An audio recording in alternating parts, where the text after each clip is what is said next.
వృషభ రాశి వాళ్లకు ఈ వారం అనుకూలంగా ఉంటుంది. చేపట్టిన పనులన్నీ కూడా సకాలంలో పూర్తి చేసుకునే అవకాశాలు కనిపిస్తున్నాయి.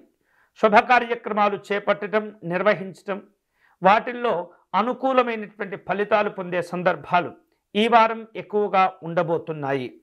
వివిధ అవసరాల కోసం వివిధ కార్యక్రమాల్లో పాల్గొనేందుకు, చర్చలు నిర్వహించేందుకు, స్నేహితులను, బంధువులను కలుసుకునే ప్రయత్నాలు కూడా చేస్తూ ఉంటారు. కుటుంబంలో సందడి వాతావరణం నెలకొంటుంది.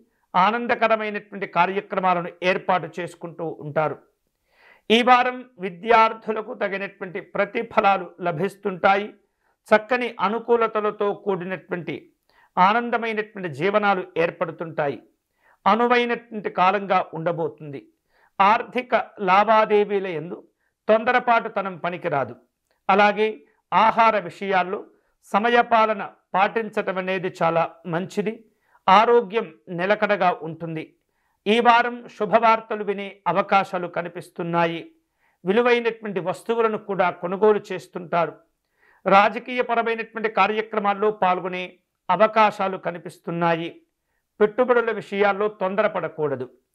గతంలో మీ నుండి సహాయం పొంది మీ ద్వారా ధనాన్ని సంపాదించినటువంటి వారు మీకు ఇవ్వవలసినటువంటి సందర్భంలో వారు మీకు స్పందించకుండా ఉండే సందర్భాలు కనిపిస్తున్నాయి.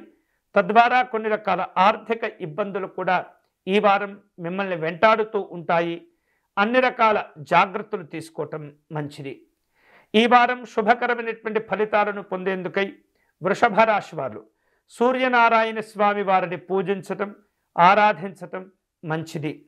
వీలైతే కనుక ఆదిత్య హృదయమును పారాయణం చేసుకోవటం, అలాగే సూర్యనారాయణ స్వామి దండకమును పారాయణం చేసుకోవటం అనేది చాలా చాలా మంచిది వృషభ రాశి వారికి.